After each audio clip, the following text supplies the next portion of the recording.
one. It's springtime when a young man's fancy turns to love, and we know you listening at home are all sprung for the 10-8 round podcast. So we're back on a Thursday night. What's up, everybody? I'm Zach from Filthy Philadelphia, joined by John Boy in sunny Fort Lauderdale, Florida, rocking the surprising Bellator t-shirt, the rare Bellator appearance. You like that shit? John Boy, I love that shit. It's pretty I fun. love Bellator. I can't front. I do. It's That's not how you know. That's how you know you're a real one. If you own a Bellator T-shirt or any Bellator merchandise, period, that's how you know you're a true fan of the sport, Zach. Yeah, no casuals here. No casuals here. I was telling somebody recently, I was giving them my little abbreviated history of fight fanaticism, and I was telling them one of the happiest periods of my life was when everybody would go to the bar when we were in college on a Friday night, and I would just go home and watch Bellator instead, just by myself in a darkened room. I feel like Bellator's product was actually a little bit better back then.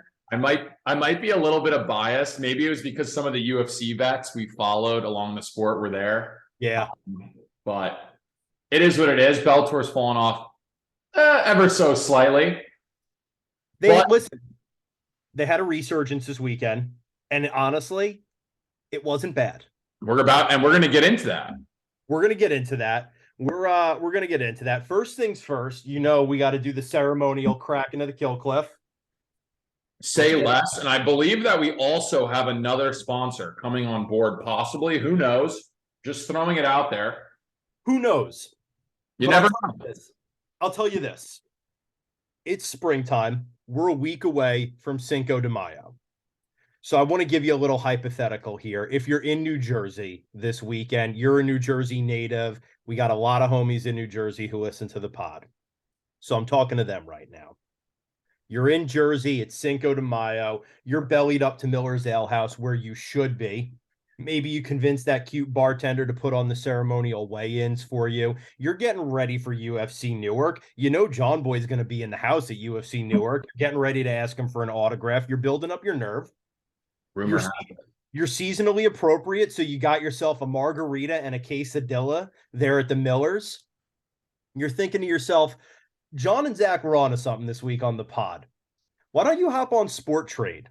Why don't you hop on with the homies at Sport Trade, and why don't you figure out how right we really always are? Hop on Sport Trade. Shout out to the homies at Sport Trade. They're in New Jersey.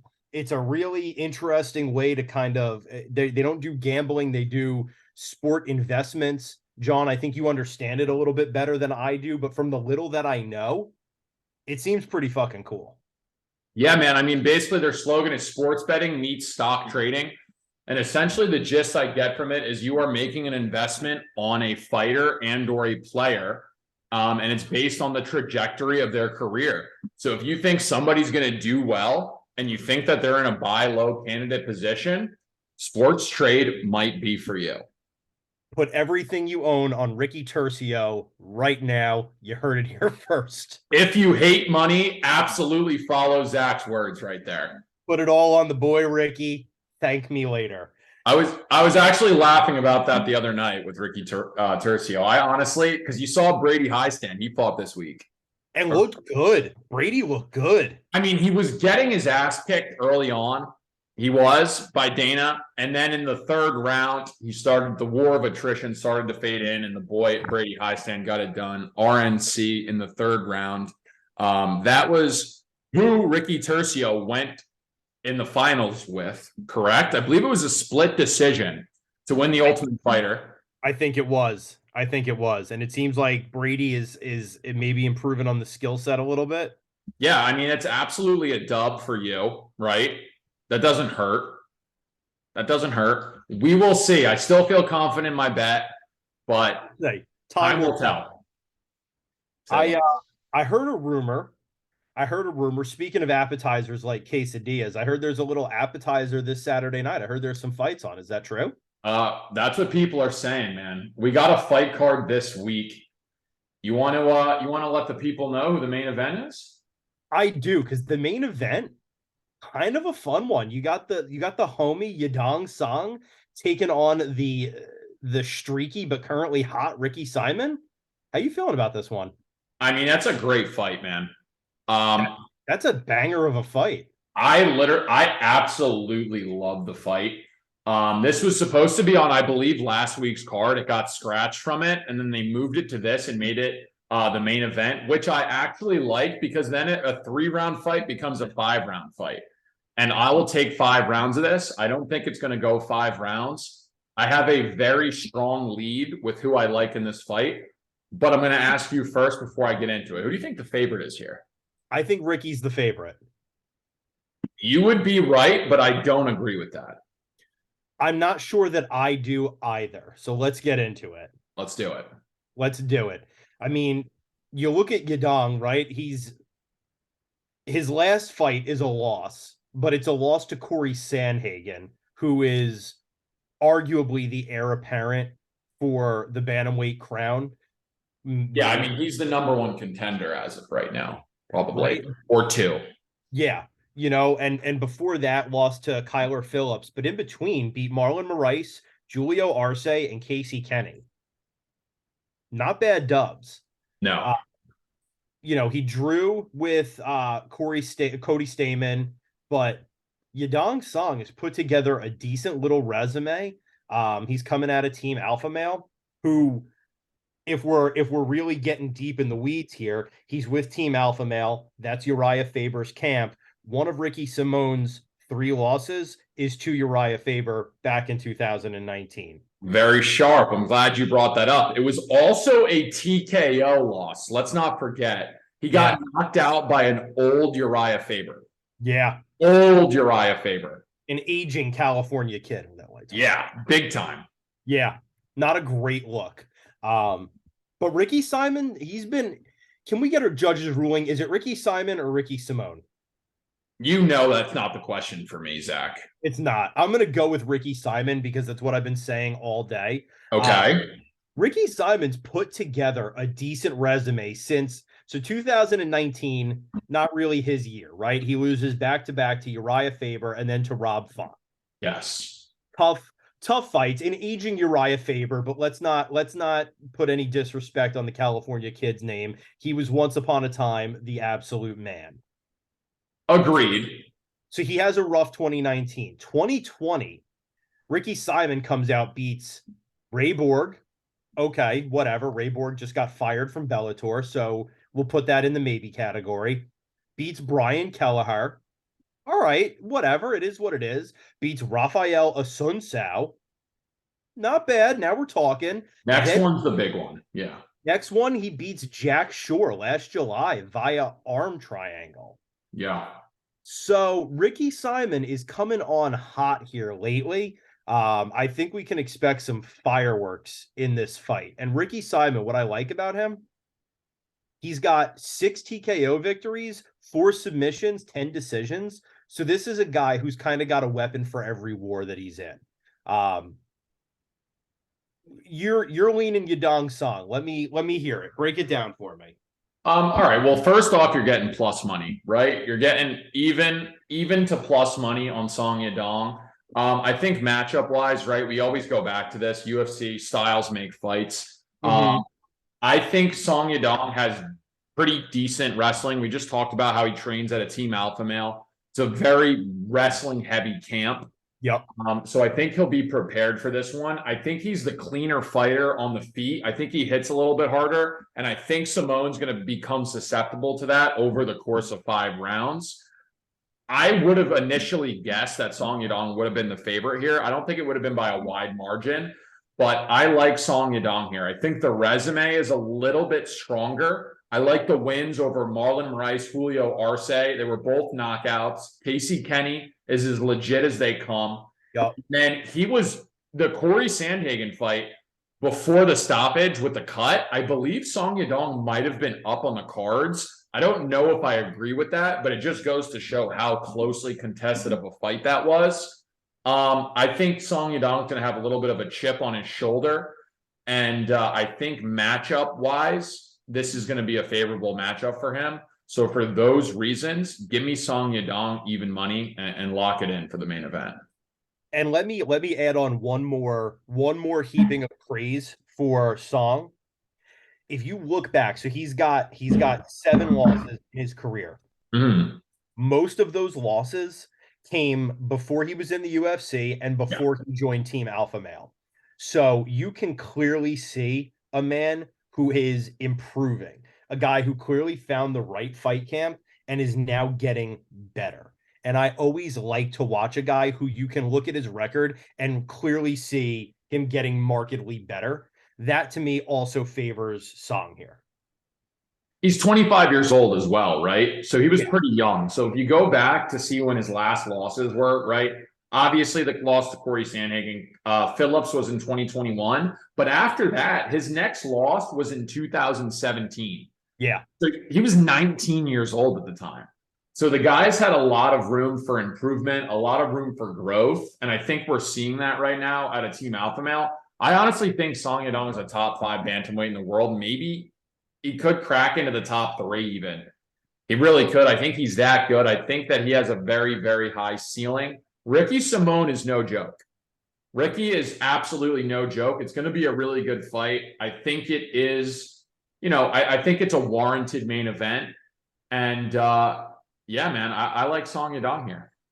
I think at any other moment in bantamweight history, this is probably a title eliminator. But I think the problem right now is you have a little bit of a traffic jam in that division. You've got Merab Dvalishvili, who, as far as I'm concerned, is the uncrowned king of the bantamweight division.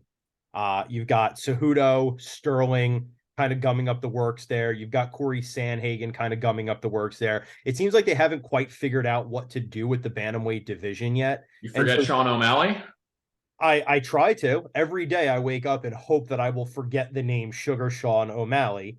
I haven't yet, but I hope to. It's honestly kind of wild though how stacked 135 is. It's in my opinion, it's the best division in the UFC right now. There are just so many killers. You could swap any of those guys inside the top 5 right now. Yeah. Song Yadong, Sean O'Malley, sign me up for that. I mean, yeah, I'll watch that with the hope and expectation that Song Yadong beats that pink-headed ass, but I'll You watch really it. don't fuck with Sean O'Malley. I try to. I really do. I have tried several times to fuck with the Sugar Show, Yeah. and he always derails me. I love Sean. I know. I know you do, and I want to love Sean. I want to love Sean O'Malley. Yeah. You I just just can't get haven't. there. I'm not ready to say it yet. I'm not Okay. ready to say it yet. I'm still on the fence. I'm not ready to be hurt again yet. That's fair. That's To where I'm each at. their own. To each their own. It's 100% fair. Are you agreeance with me with the Song Yadong, or are you going with Ricky here? No, What's I'm going with Song Yadong. I sat down for the pod. I was doing a little prep work and I was kind of undecided. You know, both of these guys are hot right now. Both of these guys are hot product in the bantamweight division. I wasn't sure, but as we've talked about it here, I think this could be Song's night. Yeah, and this is exactly why we do it, right? We talk over it, we go over the records, we kind of try and point out what we can take, Yep. factually out of it. Obviously, it's MMA, so anytime you try to do the math, it ends up screwing you over in the long run. But I think we made a pretty solid read, a pretty solid assessment. Song Yadong. Song Yadong it is. Bang. You Check heard that. it here, chat. Your first investment. There you go. Hit up Yadong. Sport Trade, buy high on Song Yadong. He's worth every penny. Hell yeah. Co-main event, we got Caio Barallo taking on Michael Olenjesic. Yeah, Michael O and Kyle Barallo. Yeah, that's a decent little scrap. Yeah, it's a fun fight. Contrasting styles, right? Michael O definitely stands on his feet. He's a striker. Yeah. He doesn't want to go to the ground. Meanwhile, Kyle Barallo, that's where he flourishes, right? He's a Brazilian Jiu-Jitsu ace. Who do you think the favorite is here? I'm going to guess the favorite is Caio. Minus 365. Yeah. Huge. Yeah. Massive favorite. I don't know if that price tag is warranted, but I am going with Kyle Barallo here. I am too. Yeah. I honestly think he's a legit guy, as we like to deem here at the 10-8. Yeah, put the tag on him. He's a legit guy for sure. 100%. I want to see one thing on his record, but I think the grappling prowess is going to be a little bit too much for Michael O. I think Cairo should be able to have his way on the ground with him. Although I am a Michael O fan, I have backed him and he has won me some money in the past. So you don't like to, bite the hand that feeds you, Zach. Fair enough. But I I think Kyle Baralo's too much.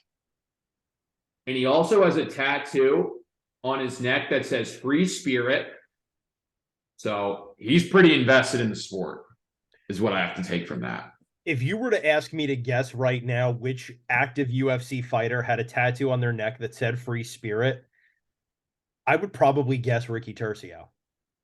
Yeah, 100%. Right? Like that seems like a real Ricky energy. Oh, I wouldn't be able to dispute that at all. But instead, no, it's the natural Caio Baralo, who has not lost a fight since 2015, is undefeated in the UFC octagon. I think his most notable win is probably Armin Petrosian. I mean, he has a win over Makhmed Muradov. Yeah, he does have a win over Makhmud Muradov as well. So, I mean, this is a guy I'm comfortable throwing the L on for legit guy. Um, but he's fighting a Polish war machine, and that's always dangerous. Although, you know, a Polish war machine who's lost to Dustin Jacoby, Jimmy Crude, Oven St. Preux. No bad losses there. No bad losses, certainly, but I think Kaio's going to get through him here. That's my lean.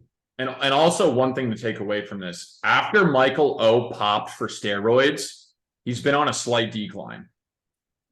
Well, he beat Sam Alvey. He did, but I think he popped for steroids. He popped for steroids after the Jimmy Crute fight, I think. I want to say you take it over. He gets Kimura'd by Jimmy Crute, then he pops hot. Or no, sorry. He tested positive after the Gazmat Antagulov fight. After the Gazmat Antagulov fight. So we're going back to 2019. All right. So then he loses two to OSP and Jimmy Crute. Then and look how he loses, Zach. Submission in both. In both fights. Yeah, exactly. Yeah. Yeah, loses via submission in both. His last two are Cody Brundage and Sam Alvey. Neither of those really wakes me up or moves my needle off of Caio Baralo here. Agreed. Yeah, I'm going to go with Caio Baralo. After looking over Michael O's resume, it adds up a little bit more as well. I have to ask, are you saying Caio Baralo? Caio Baralo. Caio Baralo. Yes, I am. Thank you for pointing that out, though. I appreciate you. Listen, that's for the fans. I don't want the fans on Sport Trade searching frantically for Caio Baralo. Very true. That would be you're going to miss out here. Or maybe that'd be the best advice they heard all night. You never know. You could end up saving him money when the Polish war machine comes in there and throws bombs because he's exactly. Back. Who knows? Who's to say? Well, speaking of shared opponents, right after that, we're going to Rodolfo Vieira and Cody Brundage. Yep. This is a fun one. This is a good one. I like this one. We got another Brazilian submission machine coming in. Yep. Who has a loss to Anthony Hernandez and Chris the Action Man Curtis. Good losses. Good losses. Fair losses, right? Yeah, 100%. Those are definitely warranted losses. My only thing here when I look at Rodolfo Vieira, who goes by the Black Belt Hunter, is legit losses, not a ton of legit wins. Very true. Right? He beat Oscar Piachetta in 2019. He beat Saparbek Safarov in 2020. Okay. And then he beat Dustin Stolzfus. I swear these names are getting harder to say. Yeah, for somebody who talks a lot of shit on pronunciation, Zach. Come on. These names are getting harder and harder. Don't throw rocks in a glass house, my friend. I mean, Caio and Cairo was fair, though. That's a fair one. That's fair. I'll give you that one. Better than Saparbek Safarov. Cody Brundage has a loss to Nick Maximov. And William Knight. Yeah, so there's that. Yeah, he lost to William Knight on the Contender Series. Beat Trayshawn Gore and Dalsha Lungiambula. Yeah, Lungiambula. And he was getting his ass kicked in that fight. He went through a little bit of adversity, ended up getting the guillotine in round one. does he? I don't think Brundage has any submission losses. He has 0 submission losses on his record, which is interesting. Correct. Because if Rodolfo Vieira doesn't get this done by sub, I don't know if he would. He might win a decision. Cody Brundage doesn't have a ton of output.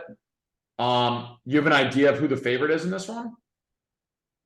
Well, just a fun fact for you while we're talking about who doesn't have things on their record. Rodolfo Vieira has won 0 fights via decision. Interesting. All sub and all KO? 1 KO, 7 submissions. Yeah, that's about right. I'm going to lean with Vieira here. Do you think Vieira can win a decision here? That's the better question. That's a tough, I don't know. Probably not. I think Vieira gets it done by submission here. Okay. I don't disagree. Brundage's first sub. Okay, so Brundage is a plus 200 underdog. Rodolfo Vieira is minus 230. The under 1.5 and the over 1.5 is even odds. So that means, it could be finished or it couldn't. There really isn't a lean either way. I'm going to go with Rodolfo Vieira by submission here as well. And I think he gets it done early. I think so. Yeah, I like Rodolfo here. Yeah, I think so. You want to talk about Julian Erosa versus Fernando Padilla? I guess. Juicy J, Julian Erosa coming hot out of Yakima, Washington. I like Juicy J. I want to say this is going to be Padilla's first fight in the UFC. I think you might be right. We're looking at a 14-4 Fernando Padilla. He was last on Fury FC 46 in 2021. Got it. 14-4. Yep, he's making his UFC debut. His last loss was Spike Carlisle. Spike Carlisle, yeah, in CX, whatever the hell that is. Very interesting. I'm surprised he got the call up to the UFC. Maybe the UFC sees something in him. They might just be trying to get Juicy J a dub too. But what do you think the odds are? Who do you think the favorite is here? Well, I would guess it's Juicy J. It is, but he's only minus 150. It's a pretty closely contested line. I don't know if that's because Fernando Padilla is legit or how inconsistent Julian Erosa has been. I feel like he's super hit or miss. I feel like when he fights good competition, he rises to the occasion. But when he fights lesser competition, he kind of sinks to it. He's kind of a hard guy to read. He's a little bit too inconsistent for me to pull the trigger on him here. I haven't seen enough of Padilla, though, to make a lean on him either. Let me say I have seen nothing of Padilla. Yeah. Because I do not watch Fury FC. No? Not often enough to have a lean. I must have missed his night on the card. Yeah. Juicy J, right? Real streaky guy. Last fight, lost to Alex Caceres, who we will never forgive. Before that, beats Hakeem Dawodu, Steven Peterson, Air Jordan. Yeah. Loses to Sung Woo Choi. Beats Nate Landwehr, Sean Woodson, AJ Bryant. Loses Julio Arce, Grant Dawson, Devontae Smith. Like, all of his losses are very legit, and most of his wins are pretty legit. But he's streaky as all shit. Yeah, that's the thing that's confusing me, why this line is so tight. I mean, right, he got knocked out by Alex Caceres in his last fight. Yep. He had a split decision win over Steven Peterson. That's not a great look. Steven Peterson just retired. He was like a 500 fighter in the UFC. Hakeem Dawodu was a legit win. Charles Jourdain, very legit win. Songwoo Choi's kind of been on the decline since he knocked out Rosa. But he has a win over Nate Landwehr. That's a very good win. Yeah, and it's a TKO. Yeah, so for those reasons, I'm going to side with Julian Erosa here at minus 150. I am too. Until I see a little bit more of Padilla. Yeah, at this point, I mean, you tell me, maybe this is one you lay off of, or maybe he's a good plug-in for DraftKings. Yeah. Because I think he comes out of Extreme Couture, which, if I'm not mistaken, I think he trains with Michael Chiesa. That's a wrestle-heavy gym. So you're going to be looking at a lot of takedowns, a lot of cage fighting, a lot of ground and pound there, some submission attempts. So maybe he's a good DK play. I don't know. I'm Yeah, I using mean, out of my element now. I'm starting to talk about DraftKings plays. I am well out of my depth. no, but it's not a bad assessment, right? Because Julian Erosa is like a super erratic fighter, right? He has 23 finishes on his Yep. record, and he's been finished 6 times. So he's the type of guy that's kind of trial through fire. So I can see this being a banger of a fight. The only thing I'd be hesitant of is he did get knocked out in his last fight. And after guys get knocked out in their last fight, they usually tend to be a little bit hesitant going into their next one just because they have the knockout in the back of their mind. But who's that to say? Because he got knocked out by Sung Woo Choi, and then he went on to submit Charles Jourdain in the fight after. So give me Juicy J here. I'm going to roll with Juicy J minus 150. That's it. Plug it in.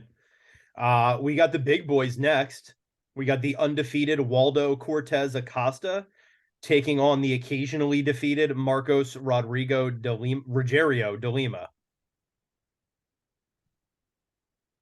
I like this matchup. I'm gonna guess that this is I'm gonna guess Waldo is a favorite here. He's not. He's not. Interesting. Marcos Rogerio de Lima minus 190. Waldo's Cortez Acosta plus 160. Okay. Waldez, I believe he was a pitcher, an MLB pitcher. Wow. So or not MLB, or maybe he was supposed to be. Apparently, he was a very athletic guy. The last fight he was in, he fought Chase Sherman. Yep. Not a great dub for the boy. He's from the Dominican Republic, so that would make sense why he was an absolute savage at baseball. Sure. Very, very technically crisp guy. He can box. Very, very good kickboxer. The only problem here is the matchup. Marcos Rogerio de Lima is a tank. He loves to wrestle. He will run from one side of the cage to the other and take you down and grind you out. For those reasons, I'm going to side with the vet here, and I'm going Marcos Rogerio de Lima. Interesting read. Interesting. Yeah. I like that read. I'm all about that read. That's a great read. I appreciate that. I just think he's a little bit green. I think Cortez is a little bit green. And Rogerio de Lima has seen it all. He's only been knocked out once in his entire career as well. And what's interesting about Rogerio de Lima is this is a guy who, if you're not really paying close attention to the UFC, you probably don't hear about him a lot. But this is a guy who's fought everybody and beat right? Beat Andrei Arlovsky, beat Ben Rothwell, beat Maurice Green, beat Jeremy Kimball back in the day. So not a bad little resume he's put together. Was on the Ultimate Fighter Brazil like 10 years ago. Not a bad fighter. And his losses are by and large all to like legit guys, right? Blagoy Ivanov, Alexander Romanov, Stefan Struve, Oven St. Preux. So I don't know that Rogerio de Lima was ever the legitest dude, but legit enough to get past a guy who's only been in the UFC for 2 fights, maybe. Yeah, man. I'm gonna side with the vet here. He is 37 years old, right? Which is a little bit of a red flag, right? He could be on the tail end of his career here. I just think matchup wise, this is his fight to lose. I agree with Vegas here in the minus 190 price tag. And I've never seen Waldo Cortez defend a takedown. He couldn't knock out Chase Sherman. He was landing very good shots, but the fight was on the feet for 15 minutes, and he couldn't get it done against Chase Sherman. So that doesn't give me a reason to believe he's going to get it done against a real heavyweight in Marcos Rogerio de Lima. So give me de Lima here all day at minus 190. I like it. I'm with it. What else you want to talk about on this card? Who else you like here? I really don't want to talk about Jake Collier and Martin Buday. I don't have a burning desire to do so. Yeah, so I'm probably not. That's a 50-50. It's literally a flip of a coin on DraftKings Sportsbook as well.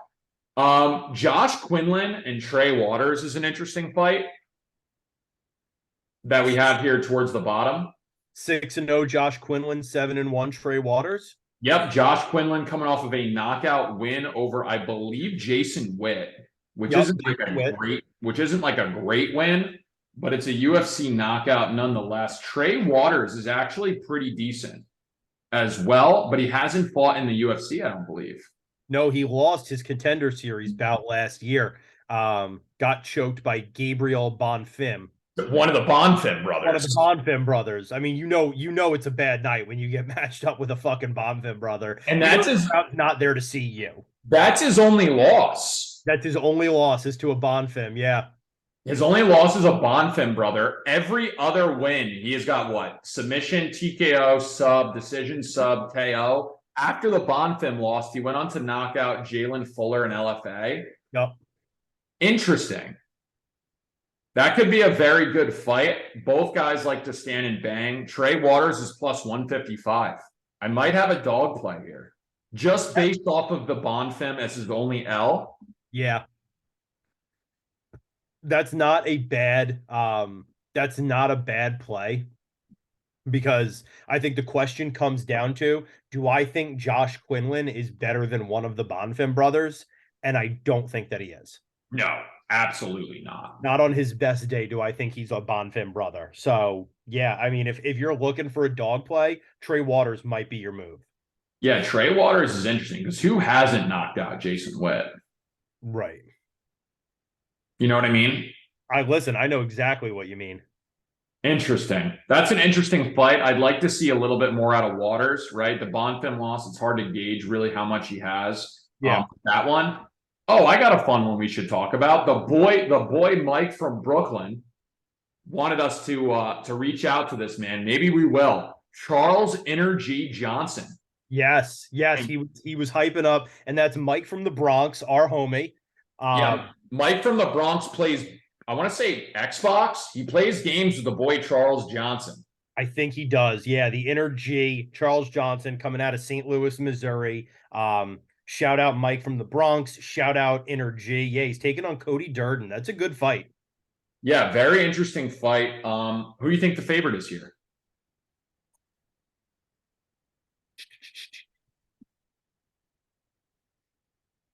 I'm going to say I think it's Cody Durden. It's Charles Energy. I like that. Good. Slightly at minus 140. Yeah. Oh, borderline a pick 'em. Energy coming off of a split decision loss to Odie Osborne. But before that, beat Jimmy Flick, beat Zaglas Zumagulov, lost to Muhammad Makayev. And that's kind of his career in the UFC so far. He's 2-2. But with some promise. Cody Durden, no slouch though. No.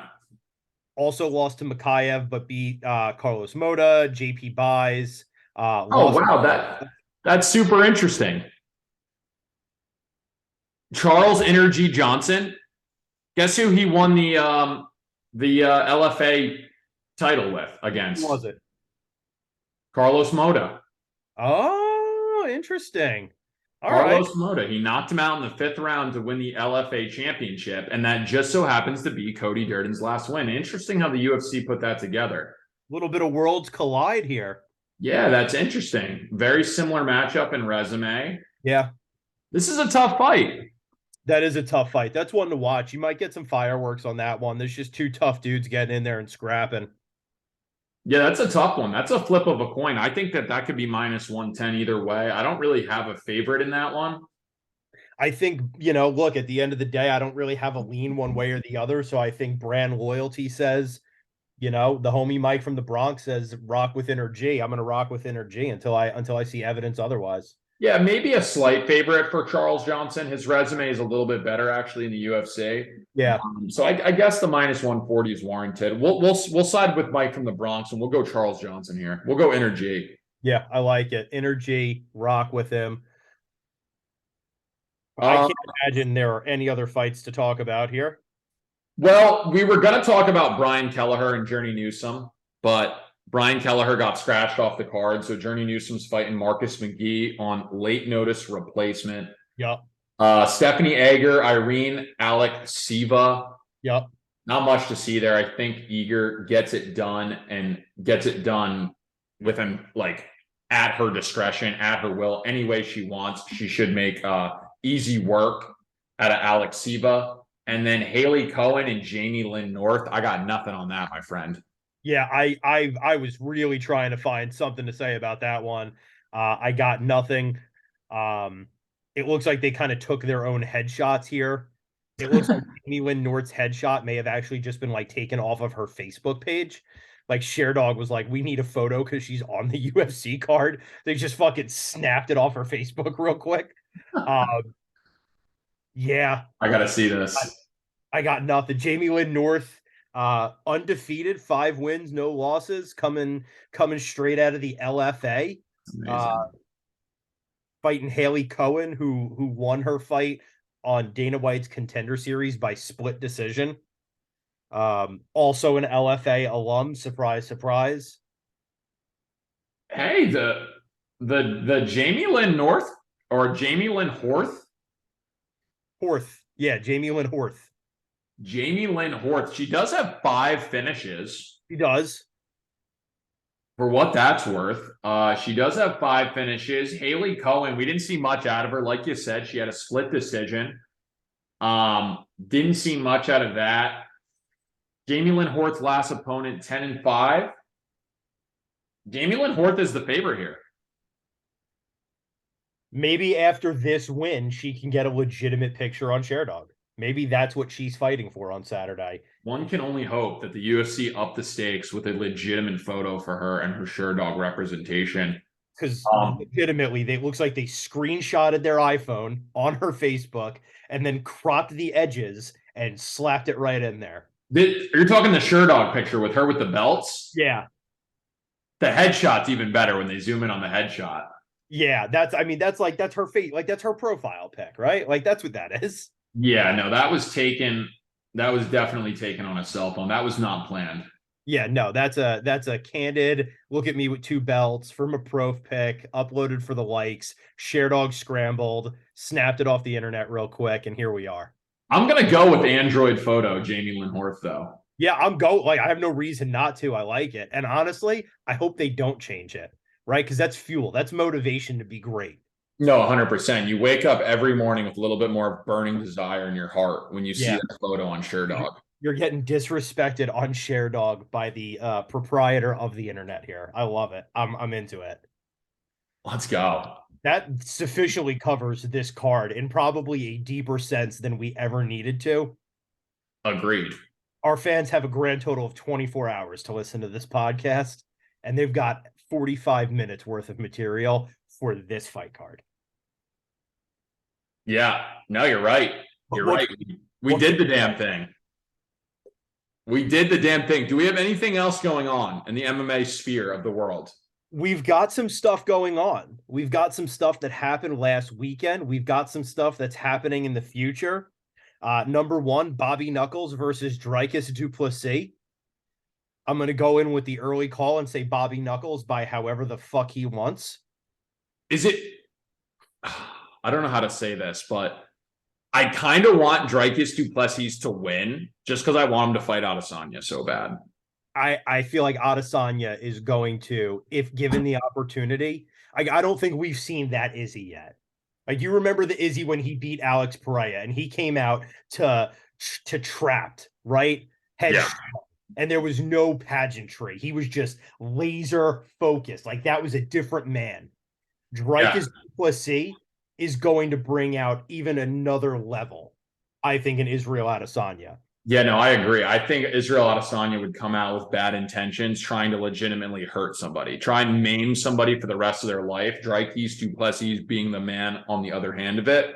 Yeah. I just don't think he gets past Bobby Knuckles. I don't think so. I think this is a good night for Bobby Knuckles. I wasn't that impressed with Dricus when he fought Darren Till. So he almost got knocked out by Derek Brunson in his last one. Right. He had to really weather a storm from Derek Brunson. Like a real storm. He got clipped hard in that first round. Yeah, I'm surprised that the UFC set this fight up. I thought that the UFC would want some kind of new blood with a little bit of a promo story in the background.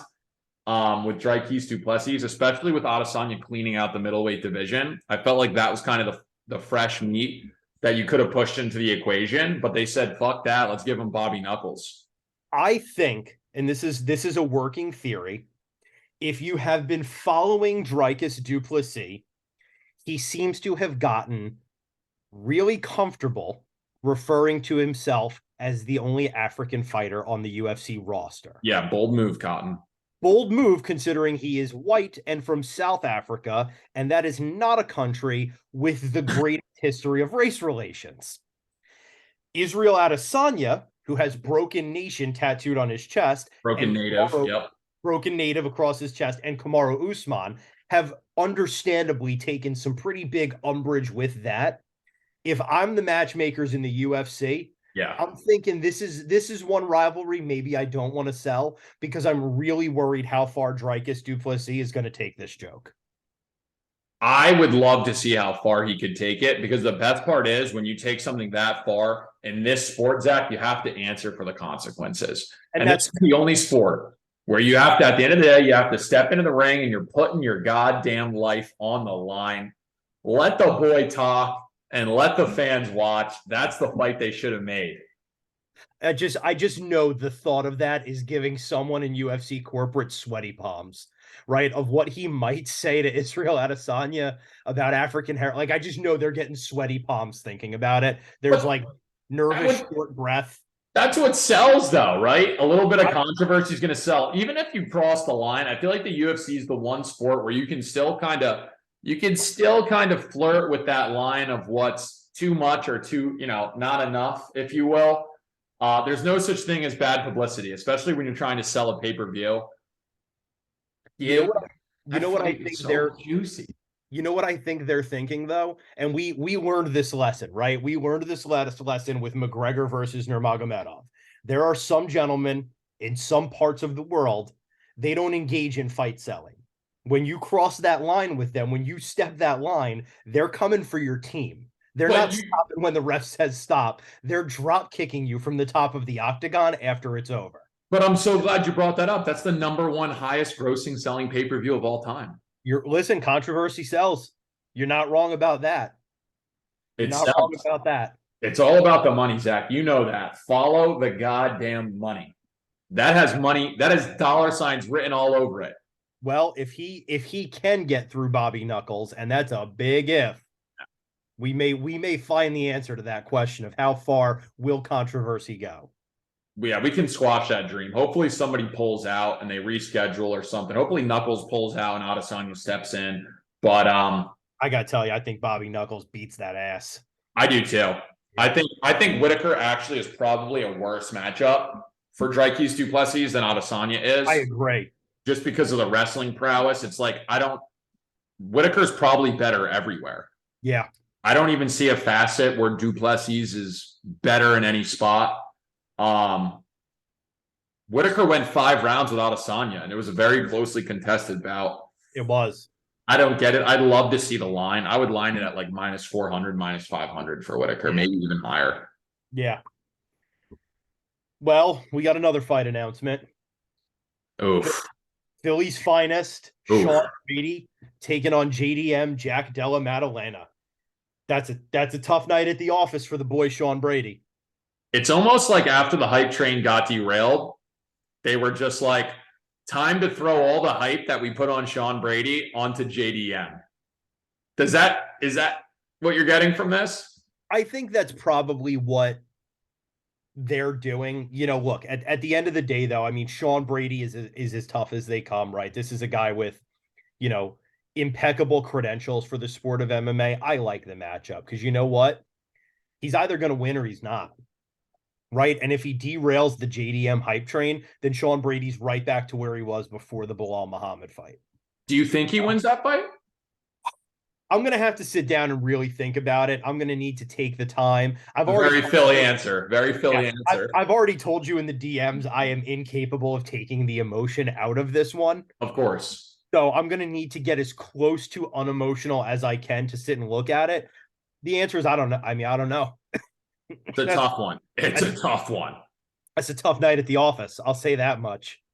Yeah, JDM's the real deal. He has so far proven himself to be the fucking real deal. I think it's going to be a good fight, which is as neutral an answer as I can give. I think we're in for a good fight with these two. I think they stack up well.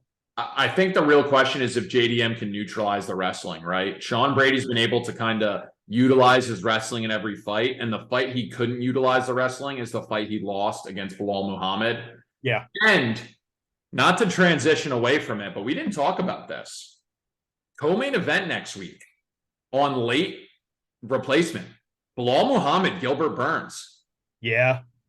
That's a fight announcement we didn't get into. Bilal Muhammad is fighting Gilbert Burns next week. Gilbert Burns fought, what, 2 weeks ago? He beat Masvidal? Yeah, 2 weeks ago. That's absolutely insane. That's a hell of a turnaround for Gilbert Burns. I have to imagine Bilal gets it done against Burns, right? I want to agree with you, and I think Burns is actually the favorite. Bilal Muhammad. I mean, you talk about a fighter having a chip on his shoulder. I can't think of anyone with a larger chip on their shoulder right now than probably Bilal Muhammad. And I feel like quick turnarounds just never are good. Ever. Yeah. It can't be good, especially not with a guy like Bilal Muhammad, who is just 2 weight cuts. Yeah, 2 weight cuts. Bilal Muhammad, who is, he's like quicksand when you fight him. He's just gonna drag you deeper and deeper into the fucking end of the pool. It's a tough night for Burns. Very, very tough night. I'm not sure if it's a 5-rounder. I think the UFC made it a 5-rounder, which is even worse for Burns. Yeah, that's a tough night of work. I'm obviously rooting for Gilbert Burns, one, because I really like Gilbert Burns as a fighter, and two, because I really don't fucking like Bilal Muhammad as a person after he took some shots at Philly. That's fair. But that's a tough night for Burns, man. That's just a bad short notice matchup. Yeah, I mean, you're talking about a serious engine, a serious gas tank. Yeah. But I mean, he's been knocked out. He's been knocked out before. If anybody could knock him out, Burns could do it. Vicente Luque knocked out Bilal Muhammad not too long ago. Vicente Luque and Gilbert Burns are boys. So you never know. You never know. It's a really good fight. What else we got? Well, we got the fight I'm looking forward to the most. We got May 12th. We got the homie. We got the big homie, friend of the 10-8 podcast, Timmy Green, stepping into the Art of War cage in Philadelphia. Fuck yeah. Shout out the boy, Timmy Green. I'm stoked, man. I can't wait. I got front row tickets for it. I'm going to be cage side. I'm going to be loud as hell. I'm going to be obnoxious as hell. Love that. Wait. It's going to be fucking awesome. I talk to Tim pretty much every day. I see him in the gym a few times a week. I know he is building himself up from the bottom for this fight. He is, totally revamping the game. He's looking good. He's looking tough. I know he's getting work in at North Star. Shout out the homies at North Star. He's getting work in at NPR. Shout out Eric Purcell and the homies at NPR. Like, I'm excited to see what he's cooking up in the lab. I think it could be something special here. Yeah, man. Definitely send over the pay-per-view link. We're going to have the 10-8 Army rooting for the boy, Timmy Green. I'm excited for that one. Yeah, I'm going to post when I get the link for the pay-per-view. I'm going to post it on our Instagram. So hopefully everybody can grab that one. Tune in for Timmy Green, a.k.a. Timbo Slice. Real stoked for that one.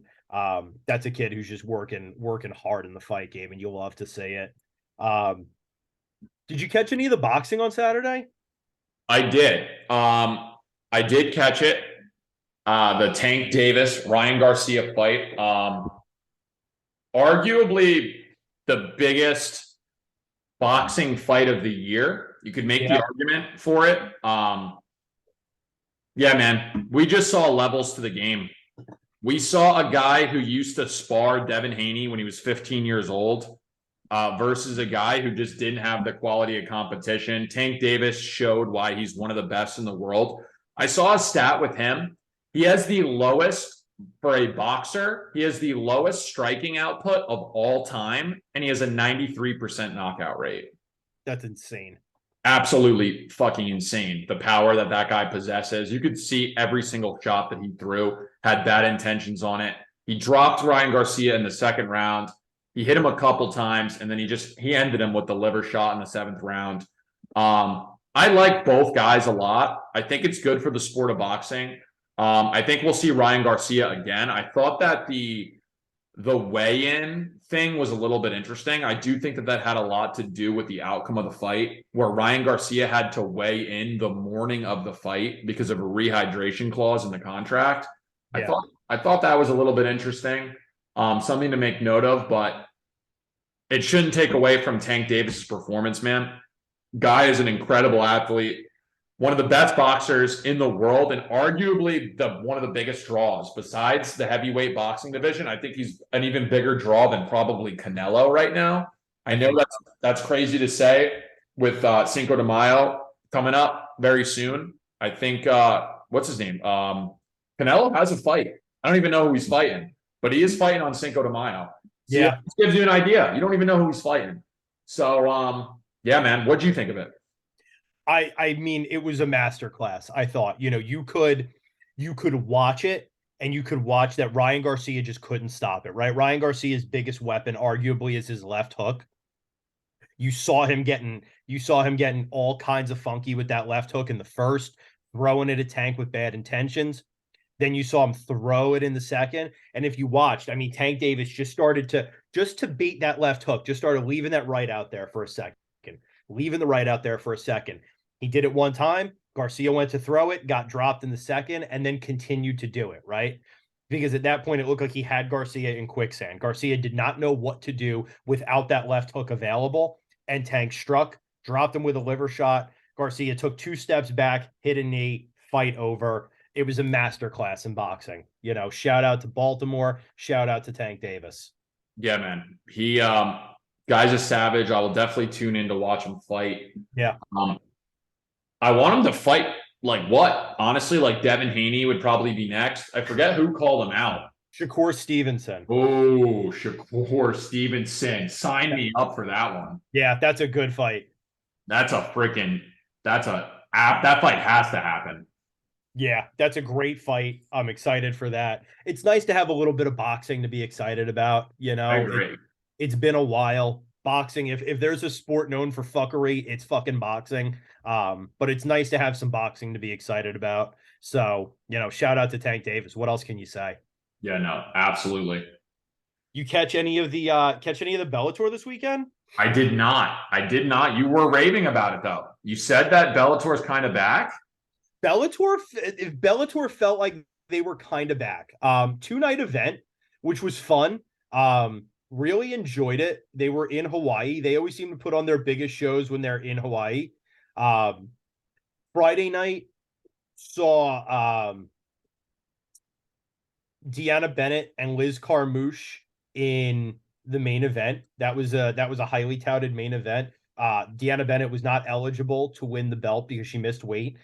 Liz Carmouche said she intended to punish her for missing weight, and she, at the end of the day, she did. Deanna Bennett, I thought, won the first 3 rounds, and then Liz came out in the fourth, caught her with a head and arm choke, and that was it. Fourth round stoppage, and that was all she wrote. Deanna Bennett had no choice but to tap, but it was a good fight. It was an exciting fight. Deanna Bennett, obviously from Philly. Obviously she's part of the Marquez MMA squad. So hope to see her back soon. Was pulling for a dub there, but a good fight. Rafion Stotts got absolutely flatlined by Patrick Mix. I mean, Patchy Mix, yeah, flatlined, which was not predicted by anyone, including me. I thought Stotts was going to win that fight, win the Grand Prix, and I thought the rematch with Danny Sabatello was all but written in the stars. Patchy Mix had a different thought, threw a flying knee, and absolutely flatline Stotts. One of the knockouts that was kind of scary at first. You're like, oh shit, are they like okay? But Danny Sabatello gets a win over Marcus Breno via rear naked choke in the second. So who knows? Maybe we're looking at a Danny Sabatello Patchy Mix fight in the future. That could be a lot of fun. Danny Sabatello is Bellator's Colby Covington, if you don't know who he is. Nope. He's real loud, real brash, Well real arrogant, and real good at wrestling. yeah. And then the only thing that bothered me about the Bellator card was Kana Watanabe stepped in against Alimale McFarlane. They had a little bit of a war of attrition that I thought Watanabe, I thought clearly won. I thought it was a clear 29-28. They were in Hawaii. Alimale McFarlane is beloved in Hawaii, former champion. Judges gave her the nod. I think it was a split decision. It I was. I did not agree with it at all. It felt a little bit like the hometown bias was on display there. A little bit of Little, hometown cooking. what can you do? A little bit of Polynesian cooking was going on there in the kitchen. You can't be mad about it. It is what it is. I'm sure Kana Watanabe is going to be back. I'm sure Scott Coker saw that fight and knows exactly how it should have gone. But then this was an embarrassment of riches this weekend, right? You had the UFC with a decent little card. That was, it was a decent little crackerjack of a card. You had fucking Garcia Davis, and you had one on Friday night. One had a card that was really good. Two big takeaways. Jonathan Haggerty knocks out Nong O, who is a dominant Muay Thai champion, I did see that. proving that Muay Thai in 4-ounce gloves really is a different fucking sport. Because Nong O was like, I don't know, some unbelievable number of times Lumpini champion in Muay Thai. Jonathan Haggerty flatlined him. Asa Tenpow gets a win, which is great. He's from FKA, the Florida Kickboxing Academy. Hell So yeah. it's good to see an American getting some Muay Thai love over there in Lumpini Stadium on one. Big shout out to Asa Tenpow. Great card all around. Not really much you can say about it. And then you had the UFC. You had Pavlovich versus Blades. Good old Curtis Blades. What can you say about that one? Jared Gordon gets robbed once again via no contest to Bobby Green because Bobby. You think Green, that should have been a DQ? I don't think it should have been a DQ. No, I think a no contest was the right call. I think it was an unintentional clash of heads. But it was a draw, right? It's a no contest, so you thought it was the right call? I thought it was the right call. Yes, I do. Yeah, You just thought he got screwed just out of bad luck. Yeah, just out of bad luck. I mean, Gotcha. Jared Gordon was looking kind of good against Bobby Green, which was, I thought, impressive. And Jared Gordon, of course, his last fight, he gets fucking robbed in a decision win over Patty Pimblett. I felt bad for Flash Gordon. I thought maybe if he could steal a win from Bobby Green here, get back on track, things are looking good. It was not meant to be. Bobby Green's head collided with Jared Gordon's temple and put him on his ace. Yeah, almost like it was kind of like a quick knockout. Like he like kind of went out and then came back to it. But yeah, it was the right call. It was a no contest. Did you see, speaking of Philly fighters, did you see the Jeremiah Wells Matt Semlisberger fight? I didn't watch the fight. I did see Semelsberger, I believe, dropped him twice. Yes. And Jeremiah Wells still won the fight. He relied on the wrestling, went full on wrestler mode, and ended up grinding out a decision. Yeah, so early on, it looked like Jeremiah Wells was going to get stopped within a minute in the first. Semi the Jedi, it looked like he had his number written in. He was throwing with bad intentions. Wells survives. And at one point, I was like, oh, the ref is going to stop this. But he survives. Ends up winning the first just by, pure dominance of 4 minutes of good wrestling, good grappling on the ground, good ground and pound. Second round, same thing. Semlisberger comes out, piecing Wells up. Wells ends the round on top due to some good wrestling. And then the third round, it looked like Wells had finally settled into the role a little bit and fought the way I think we all thought he was going to fight, which was kind of a dominant performance. But back and forth, wild fucking fight. But Jeremiah Wells, another huge prospect out of Philly, looking good. Hell yeah. I like that. Yeah, it's usually weird to see a guy get dropped a couple times and still win a decision. But yeah, man, way to persevere, Jeremiah Wells. He went into the corner, adjusted the game plan, and made it work, man. In the face of adversity, you love to see it. What else can you say? Got anything else to say? Roy Nelson fights this weekend. Stop it. No, we're not doing this. I can't. All right, I'm done. I can't. 46-year-old Roy Nelson is engaging in bare knuckle MMA. Bare knuckle MMA, and it is in the great state of Florida. Of course, it's in Florida. It is in the great state of Florida. If you buy a ticket for $5, you get a glizzy as well, I've heard. Oh, Are you going? Is the real question. I'll be in Newark. Ah, fair enough. But otherwise, I mean, a glizzy and a big country fight. I'd be tempted. Like I would be tempted. I wouldn't want to go, but I might go. It has America written all over it. Oh yeah, in red, white, and blood. Fuck, that's terrible. 46-year-old Roy Nelson is fighting bare knuckle MMA. God, that's upsetting. Who would have Bellator, thought? Bellator couldn't give him a 3-fight deal to make a little money. He's got to do this. Absolutely insane. And then last thing, Paddy Pimblett was talking shit on PFL and Bellator, saying that PFL and Bellator are all guys aspiring to just be in the UFC. That's an odd thing to say about your future employer, Zach. That is a very odd thing to say about your future employer. Do you think Paddy Pimblett is the future Bellator 145 champion? I don't even know if he's that good. I don't know if he's that good either. I really don't. I'm not sure if he's that good. No, man, that is no way to talk to the promotion that you're going to be fighting in the very near future. I don't even think he's fighting this year. Talk about a fall off. Not going to say I called it, Zach, but you have how you feel about Paddy Pimblett is how I have felt about Sean O'Malley. Clearly, your read on Paddy Pimblett is spot on thus far. I don't even have the bandwidth to get into the future of the Paddy no, right? Because I don't know who he fights next. I don't know when he fights next. I don't even think it deserves any attention either. I mean, after that fight with Jared Gordon, I can't imagine the UFC is in a rush to give this dude a big fucking fight. Who the fuck would he fight, dude? I have no idea. A drunk in a parking lot of a Miller's Ale House? Dude, if he's lucky, he'll get that fight. I don't know how many more softballs they can give the guy, but if they give him somebody who's halfway decent, we already saw what would happen. Yeah. So. Well, John Boy, if you got nothing else, I'm going to send it off like this. Let's do it. Tell your lover, because we out. Peace.